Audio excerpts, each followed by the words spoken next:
Hello friends, हम बात कर रहे थे एब्जॉर्प्शन बाय रूट चैप्टर 4 की। आज इसमें पढ़ते हैं absorption and conduction of water and minerals. जैसा कि हम जानते हैं, रूट के द्वारा सॉइल से वाटर एंड मिनरल्स के एब्जॉर्प्शन किए जाते हैं और इनका अपवर्ड मूवमेंट भी होता है। इन सारी मैकेनिज्म को हम इन 5 फिनोमेना के द्वारा ईजिली समझ सकते हैं। क्या क्या है? एक है imbibition, diffusion, osmosis, active transport, turgidity and flaccidity. अब एक एक करके हम सबको डिटेल में समझते हैं। ठीक है दोस्तों, सबसे पहले बात करते हैं इम्बाइबिशन की। जैसा कि लिखा है, imbibition is the phenomena by which the living और dead plant cells absorb water by surface attraction. एक फेनोमेना है, इम्बाइबिशन एक ऐसी फेनोमेना है जिसके द्वारा लिविंग सेल्स या डेड सेल्स, वो कोई भी सेल्स हो, लिविंग सेल्स या डेड सेल्स एब्जॉर्ब करती है किसको? वाटर को, by surface attraction. Means surface पे जैसे ही कोई वाटर मॉलिक्यूल्स आता है वो उसको एब्जॉर्ब कर लेती है। तो ये phenomena absorption of water from the surface is known as the imbibition. अब सब्सटेंस जो एब्जॉर्ब करते हैं वो मैक्सिमम क्या होते हैं? वो सेलुलोज या प्रोटीन्स होते हैं जो कि एब्जॉर्प्शन करते हैं। और इनका नेचर की बात करें तो ये हाइड्रोफिलिक इन नेचर होते हैं। हाइड्रोफिलिक की बात करें तो हाइड्रो और फिलिक दो वर्ड से मिलकर बना है। हाइड्रो मीन्स होता है वाटर और फिलिक मीन्स होता है लवर। जो वाटर का लवर हो, देखिएगा स्ट्रॉन्ग एफिनिटी फॉर वाटर, उसको बोलते हैं हाइड्रोफिलिक। इसके अलावा एक दूसरा टर्म आता है इसी का अपोजिट, अभी हम याद कर लेते हैं, हाइड्रोफोबिक जिसे बोलते हैं। हाइड्रोफोबिक मतलब हाइड्रो मीन्स वाटर और phobic means the hate, water से घृणा करने वाला, वाटर से हेट करने वाला।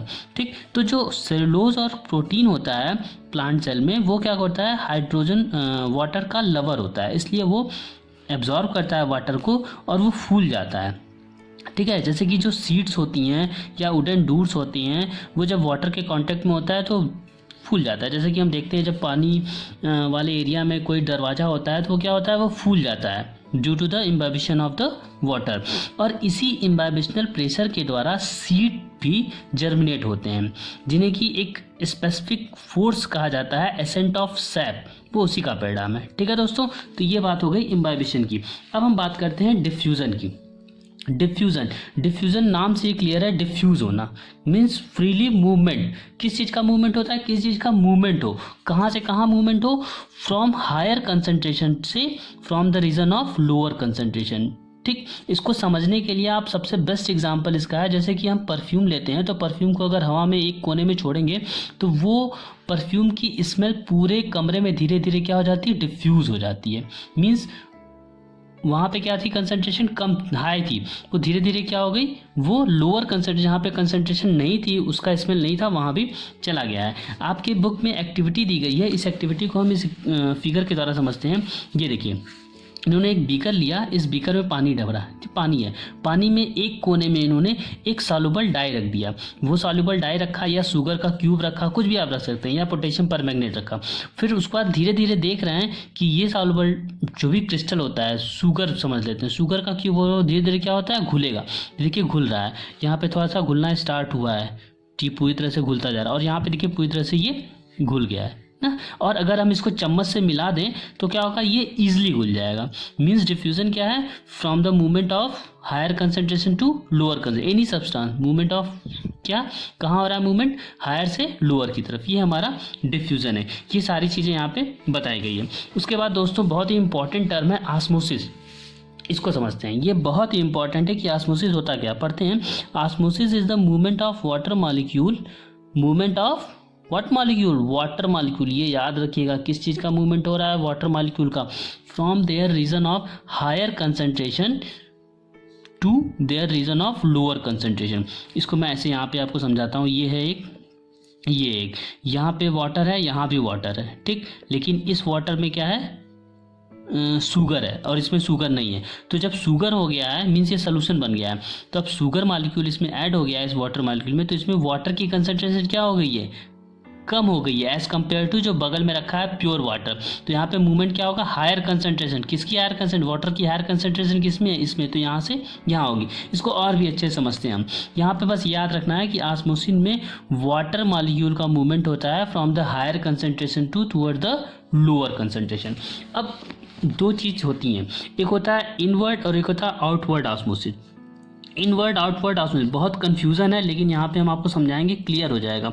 इसमें दो मैकेनिज्म आती है, दो फिनोमेना होता है, एक एंड ऑस्मोसिस होता है, एक एक्स ऑस्मोसिस होता है। इन दोनों को समझने के लिए केवल एक को अच्छे से समझ लेते हैं, दूसरा उसका अपोजिट होगा, वो समझ में आ जाएगा। एंड ऑस्मोसिस की बात करते हैं। एंडो मीन्स होता है इनवर्ड, अंदर की तरफ, और ऑस्मोसिस होता है पुश या थर्स्ट, मीन्स अंदर की तरफ उसके जाना है, अंदर की तरफ प्यास है उसको। कहाँ पे मूवमेंट होगा, अंदर की तरफ मूवमेंट होगा। इसको समझते हैं। ये देखिए, एक अगर बीकर लेते हैं, इस बीकर में एक सेल डालते हैं, कोई एक सेल डालते हैं, ठीक। अब जब सेल डालेंगे तो यहाँ पे जो इसके सराउंडिंग का एनवायरनमेंट है, यहाँ पे वाटर मॉलिक्यूल वाटर से भरा हुआ है, वाटर मॉलिक्यूल यहाँ पे, इसमें भी वाटर मॉलिक्यूल है, लेकिन कंसंट्रेशन वाटर की कहाँ है, यहाँ पे ज़्यादा है बाहर की तरफ एज कम्पेयर टू अंदर की तरफ। तो मूवमेंट कैसे होगा ऑस्मोसिस में, बाहर से अंदर की तरफ। तो ये क्या हुआ, ये इनवर्ड मूवमेंट हुआ, समझ में आया, इनवर्ड मूवमेंट हुआ, ठीक। अब इस केस में कोई भी सेल को अगर हम किसी ऐसे सोल्यूशन में डालेंगे जिसका बाहर की कंसंट्रेशन क्या है, वाटर का, वो कम है, तो स्वेल क्या होगी, फूल जाएगी, ठीक। ये स्वेल अप कर जाएगी। जब surrounding solution is less concentration रहेगा तो क्या होगा, वो स्वेल फूल जाएगी। क्यों, क्योंकि वहाँ पे एंड ऑस्मोसिस हो रहा है, इनवर्ड मूवमेंट हो रहा है, ठीक। इसका जस्ट अपोजिट होता है एक्स ऑस्मोसिस। इसमें क्या होता है, इसमें सेल की कंसंट्रेशन जो होती है, सेल में जो वाटर की कंसंट्रेशन है वो ज़्यादा होगी और बाहर वाटर की कंसंट्रेशन कम होगी। तो वाटर की कंसंट्रेशन जहाँ ज़्यादा होगी, अंदर है, तो अंदर से बाहर की तरफ आएगा। That's was the x osmosis, बाहर की तरफ प्यास है, वाटर की प्यास क्या है, बाहर की तरफ, तो ये बाहर की तरफ जा रही है। इस केस में चीज़ें सिकुड़ जाती हैं, श्रिंक हो जाती हैं, जैसे कि बहुत सारे ऐसे एग्जाम्पल हैं, ठीक। तो यहाँ पे क्या होता है, एक्स ऑस्मोसिस हो जाता है। अब यहाँ पे कैन आंसर इट, बहुत आसान सा है, लिखा है if the concentration of the surrounding solution is the same as the inside of the cell, means यहाँ का सेल का कंसंट्रेशन और बाहर का कंसंट्रेशन दोनों क्या हो, सेम हो, तो क्या होगा, तो वहाँ पे कोई मूवमेंट नहीं होगा। क्यों, क्योंकि वहाँ पे क्या हो, इक्विवेलेंट है, ठीक है। अब एक्सपेरिमेंट्स को समझते हैं ऑस्मोसिस के द्वारा। ऑस्मोसिस को बहुत ज़्यादा अच्छे समझाया गया। ऑस्मोसिस को एक्सपेरिमेंट से समझने के लिए इन्होंने एक, देखिए एग्जाम, ये एक्सपेरिमेंटल है, इसको देखते हैं। ये क्या चीज़ है, ये उल्टा हुआ है, ये जो चीज़ है ये हमारा है थिस्टल फनल है, ठीक ना। ये हमारा एक प्रकार का थिस्टल फनल है। ये थिस्टल फनल ऐसा दिखता है, लैब में देखेंगे तो थिस्टल फनल इस प्रकार का होता है, ये कुप्पी टाइप का होता है, बस इसमें जो है ये गोल सा होता है, ठीक ना। तो थिस्टल फनल को इन्होंने पहले क्या किया, यहाँ पे एक क्लॉथ टाइप का स्ट्रक्चर लगा दिया जिसको बोलते हैं सेलोफेन पेपर। सेलोफेन पेपर ले लिया, या एग मेम्ब्रेन ले लिया, या कह सकते हैं एनिमल का ब्लेडर ले लिया। क्यों ये सब लिया, क्योंकि ये सेमी परमीबल होता है, ठीक है ना। तो इन्होंने क्या हुआ, सेलोफोन को लिया, सेलोफेन पेपर से अच्छे से इसको कस के बांध दिया। अब बांधने के बाद इसको पलट दिया। जब पलट दिया तो ये ऐसा हो गया। पलटने के बाद इसमें क्या, ऊपर से शुगर मॉलिक्यूल भर दिया, शुगर का सोल्यूशन डाल दिया, ठीक। और इसको एक ऐसे बीकर में रख दिया जिसमें वाटर भरा हुआ है, और इसको जो है क्लैंप से अटैच करके रख दिया, ठीक। अब यहाँ पे इसने निशान लगा लिया कि भैया शुगर का लेवल हमारा ये है और वाटर का लेवल ये है। कुछ घंटे के बाद इन्होंने जब देखा तो कुछ घंटे के बाद देखा कि ये शुगर का लेवल जो है ऊपर चढ़ रहा है, राइज कर रहा है, ठीक, ये राइज कर रहा है, और ये वाटर का लेवल क्या होगा, नीचे हो रहा है। ऐसा क्यों हो रहा है, क्यों, क्योंकि यहाँ पे जो ये सेलोफेन की लेयर है ये सेमी परमीबल है, और यहाँ पे जिस बीकर में रखा गया है ये वाटर मॉलिक्यूल है। तो यहाँ पे इसमें और इसमें दो सोल्यूशन है, यहाँ पे एक सोल्यूशन ये, एक सोल्यूशन ये शुगर का सोल्यूशन है, ये प्योर वाटर है। तो इन दोनों में कंसंट्रेशन वाटर की कहाँ ज़्यादा है, तो बीकर में ज़्यादा है। तो मूवमेंट किधर होगा, बीकर से थिस्टल फनल की तरफ होगा।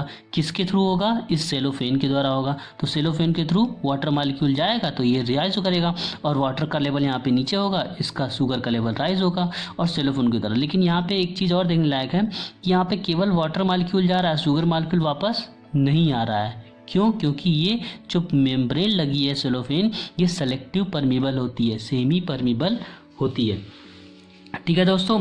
यहाँ पे कुछ जो सारी चीज़ें बताया वही सब लिखा हुआ है। 3 मेन कंक्लूजन है एक्सपेरिमेंट से, वो क्या है ये पढ़ लेते हैं। In the experiment setup some water of the beaker has pass through the cellophane paper to enter the thistle funnel containing the sugar solution.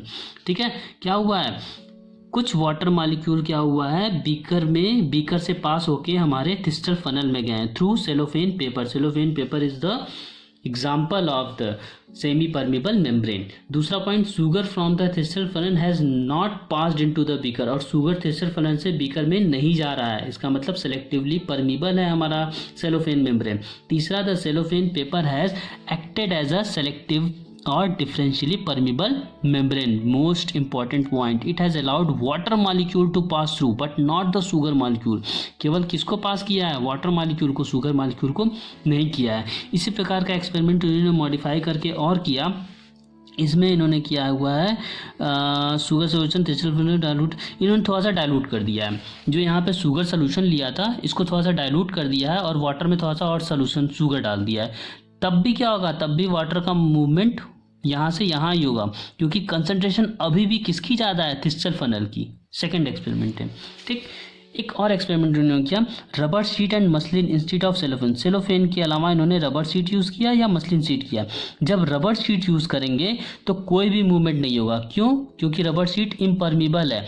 तो थिस्टल से अगर यहाँ पे सेलोफेन की जगह रबड़ बांध दिया जाए तो कुछ मूवमेंट होगा ही नहीं. तो वाटर लेवल ना यहाँ कम होगा ना यहाँ पे थिस्टल में शुगर का लेवल राइज होगा, क्योंकि कोई मूवमेंट हो ही नहीं रहा है रबड़ के द्वारा. वहीं पे अगर हम रबर शीट की जगह मसलिन शीट डाल दिया जाए तो मसलिन ऐसी क्लॉथ है जिसमें शुगर यहाँ से पास होकर नीचे आ जाएगा और ये लटक जाएगा, सारे मॉलिक्यूल नीचे इसमें आ जाएंगे और इसका लेवल राइज कर जाएगा. क्योंकि हमारा सेमी परमिबल मेम्ब्रेन जो होता है वो मसलिन क्लॉथ जो होती है वो सेमी परमिबल नहीं होती है, वो केवल फ्रीली परमिबल होती है. ठीक है दोस्तों, इन्होंने एक एक्सपेरिमेंट और किया. ठीक, इसमें इन्होंने क्या किया है, ये मसलिन बैग है, ठीक ना, जिसको कहा गया है विस्किंग बैग. ये पूरा मसलिन ये पूरे ही जो है विस्किंग बैग जो है एक प्रकार के सेमी परमिबल मेम्ब्रेन का बना होता है. ठीक, ये विस्किंग बैग जो है ये सेमी परमिबल मेम्ब्रेन, ये नॉटेड विस्किंग बैग है. ठीक, इसको इन्होंने क्या किया, इसका एक ट्यूब जो है ये ग्लास रॉड है, ग्लास रॉड से बांध दिया है, हॉलो है इसमें. ठीक, ग्लास रॉड से बांध, दूसरा जो है नॉट लगा दिया है और इसको फिर वही बीकर में डाल दिया. तो बीकर में डालने पर क्या होगा, यहाँ पे अब चूंकि कोई सोल्यूशन होगा, ठीक, शुगर का सोल्यूशन इन्होंने डाल दिया अंदर, तो यहाँ भी वही सेम चीज़ होगा. क्या, वाटर मॉलिक्यूल मूव करेगा कहाँ, बीकर से इसमें. क्यों मूव करेगा बीकर से इसमें, क्योंकि ऑस्मोसिस की ये शर्त ही है कि वाटर का हायर कंसनट्रेशन जहाँ रहेगा वहाँ से वाटर का जहाँ लोअर कंसनट्रेशन है वहाँ जाएगा. तो ये मूवमेंट यहाँ से आ जाएगा और धीरे धीरे ये शुगर का लेवल क्या होगा, ये राइज करेगा. ठीक है ना, ये एक्सपेरिमेंट है. अब यहाँ पे जो लिखा हुआ है ये पढ़ लेते हैं. 2 की पॉइंट इन द एबेक्विस में, इसमें 2 की पॉइंट्स हैं. क्या 2 पॉइंट है, पहला क्या है, there are 2 liquid of different concentration. सही बात है, एक शुगर का सोल्यूशन है और दूसरा क्या है, केवल वाटर का मॉलिक्यूल है. शुगर के सोल्यूशन में हायर कंसंट्रेशन शुगर मॉलिक्यूल है, जबकि sugar level in the beaker क्या है, नहीं है. ठीक है ना, इसीलिए देखते हैं there are 2 region of different concentration, जिसको टोनिसिटी बोलते हैं. ठीक ना, विच यू में express 2 region different semi concentration water molecule, या तो वाटर मॉलिक्यूल का 2 रीजन होगा या तो शुगर मॉलिक्यूल का 2 रीजन होगा. मतलब कि वाटर मॉलिक्यूल यहाँ ज़्यादा है, यहाँ वाटर मॉलिक्यूल कम है. इस तरह कर सकते हैं, यहाँ कह सकते हैं शुगर का लेवल यहाँ ज़्यादा है, शुगर का लेवल यहाँ कम है. 2 तरह से कर सकते हैं, वही चीज़ लिखा हुआ है. दूसरा क्या लिखा हुआ है, the 2 liquid are separated by the cellophane. किसके द्वारा सेपरेट हुए हैं, सेलोफेन के द्वारा. ठीक, सेलोफेन कह सकते हैं, सेमी परमिबल मेम्ब्रेन कह सकते हो, जो कि अभी कहा गया है. A semi permeable membrane is one which allow the process of molecule selectively. ठीक है ना दोस्तों, ये फिगर देखते हैं. ये फिगर बहुत ही अच्छा है. इसमें देखिए, सबसे पहले समझते हैं, ये जो बीच में ब्लैक कलर का डॉट बना हुआ है, पट्टी है, ये है सेमी परमिबल मेम्ब्रेन, जिसको सेलोफेन भी कह सकते हैं. आपको पूछो कोई what is the example of semi permeable membrane, तो cellophane is the best example. इसके अलावा एग मेम्ब्रेन भी होता है. ठीक, या कोई भी प्लाज्मा मेम्ब्रेन, वो क्या है, एक प्रकार का semi permeable membrane. Plasma membrane क्या है, सेमी परमिबल होता है. ठीक, अब इसके तरफ एक तरफ का जो सोल्यूशन है वो क्या है, लेस कंसंट्रेटेड है. किसका, शुगर का लेस कंसंट्रेटेड है, जबकि वाटर का हायर कंसंट्रेटेड, मोर डाइल्यूटेड सोल्यूशन. डाइल्यूट वर्ड आ गया, इसका मतलब वाटर ज़्यादा है. ठीक है ना दोस्तों, डाइल्यूट वर्ड आ गया, इसका मतलब कि वाटर ज़्यादा है, मोर वाटर मॉलिक्यूल, तो ये ज़्यादा डाइल्यूटेड है. और इधर का देखते हैं तो लेस डाइल्यूट सोल्यूशन है, मीन्स यहाँ पे वाटर का मॉलिक्यूल क्या है, कम है. अब जब वाटर का मॉलिक्यूल इधर ज़्यादा है, वाटर का मॉलिक्यूल इधर कम है और ये बीच में सेमी परमिबल है, तो ऑस्मोसिस कहता है कि वाटर का कंसंट्रेशन जहाँ पे ज़्यादा है, हायर कंसंट्रेशन ऑफ वाटर किधर मूव करेगा, through the lower concentration of water. तो ये देखिए, ये एरो बता रहा है कि वाटर मॉलिक्यूल किधर, इधर से इधर जा रहा है। Water molecules go in this direction, in direction में जा रहा है। जबकि ये जो बड़े बड़े रेड रेड दिख रहे हैं वो क्या है, वो शुगर का मॉलिक्यूल है, वो यहाँ से पास नहीं हो सकते हैं क्योंकि ये सेमी परमेबल मेम्ब्रेन। इन्हीं के अलावा अगर हम मसलिन क्लॉथ लगा देते हैं तो तुरंत ये इधर से इधर जाता है, बट सेमी परमेबल मेम्ब्रेन के केस में ऐसा नहीं होता है। अब बात करते हैं यहाँ पे how long can osmosis continue, तो कितनी देर तक ऑस्मोसिस होता रहेगा। ये तब तक होता रहेगा जब तक कि आइसोटोनिक सोल्यूशन ना हो जाए। Theoretically osmosis should continue until the concentration of water molecule become equal. दोनों तरफ वाटर के मॉलिक्यूल की होंगे क्या हो जाए, ये तब तक होगा ऑस्मोसिस वाली प्रोसेस जब तक कि वाटर मॉलिक्यूल यहाँ पे और यहाँ पे बराबर हो जाए। जितने मॉलिक्यूल यहाँ हैं उतने मॉलिक्यूल यहाँ भी हो जाएंगे, तो क्या होगा, ये हमारा इक्वल कंसंट्रेशन हो जाएगा। अब दोस्तों बात कर लेते हैं ऑस्मोटिक प्रेशर की। तो जैसा कि हम लोग अभी पढ़े हैं अपने एक्सपेरिमेंट में कि वहाँ पे एक थिस्टल था जिसमें कि सॉल्यूशन था शुगर का, और उसको एक बीकर में रखा गया था जिसमें वाटर भरा हुआ था। और जब यहाँ से वाटर से मूवमेंट हो रहा था, वाटर का मूवमेंट हो रहा था बीकर से हमारे सॉल्यूशन में, तो ये क्या था, एक ऑस्मोसिस फेनोमेना होती। अब इसी एक्सपेरिमेंट में जब जहाँ से शुगर लेवल राइज कर रहा था वहाँ पे एक पिस्टन लगा दिया गया, ठीक, वहाँ पे एक पिस्टन लगा दिया गया। तो यहाँ पे एक पिस्टन लगा, जब पिस्टन लगा देंगे तो अब वाटर मॉलिक्यूल इसमें घुसेगा तो, लेकिन वो एंट्री नहीं कर पाएगा। एंट्री करेगा बट ट्राई करेगा एंट्री करने का, लेकिन एंट्री करके वो लाइफ राइज नहीं कर पाएगा। तो यहाँ पे एक प्रेशर क्रिएट होगा। तो इस प्रकार हम जो ऑस्मोटिक प्रेशर है उसको डिफाइन कैसे कर सकते हैं, उसको डिफाइन ऐसे कर सकते हैं कि osmotic pressure is the minimum pressure. बहुत आसान है, इस एक्सपेरिमेंट को अगर दिमाग में है आपका तो आप यहीं से डेफिनेशन आप कभी भी कहीं भी बोल सकते हैं, लिख सकते हैं। ऑस्मोटिक प्रेशर एक मिनिमम प्रेशर है दैट मस्ट बी एक्सर्टेड। क्या किया जा रहा है, एग्जर्ट किया जा रहा है, that must be exerted to prevent, किस लिए, टू प्रिवेंट, रोकने के लिए, passage of the pure solvent into the solution. ये जो प्योर सॉल्वेंट है, वाटर का मॉलिक्यूल ये प्योर सॉल्वेंट है, यहाँ से सोल्यूशन, ये शुगर का क्या है, सोल्यूशन है, प्योर सॉल्वेंट से सोल्यूशन में वाटर के मॉलिक्यूल को प्रिवेंट करने के लिए जो मिनिमम प्रेशर लगाया जा रहा है, वो जो सोल्यूशन है किसके द्वारा मूव हो रहा है, by separated by semi permeable membrane, उसे कहते हैं हम लोग ऑस्मोटिक प्रेशर। ठीक है, एक बार फिर से पढ़ते हैं। Osmotic pressure is the minimum pressure that must be exerted to prevent the passage of pure solvent into the solution when the two are separated by a semi permeable membrane.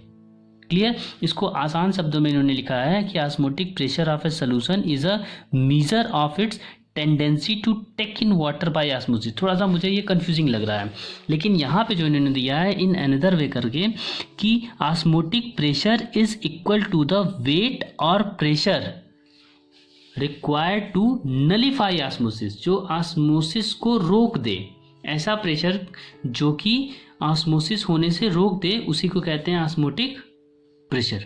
ठीक है दोस्तों, उम्मीद है आपको ये हमारा ऑस्मोटिक प्रेशर, ऑस्मोसिस ज़रूर समझ में आया होगा।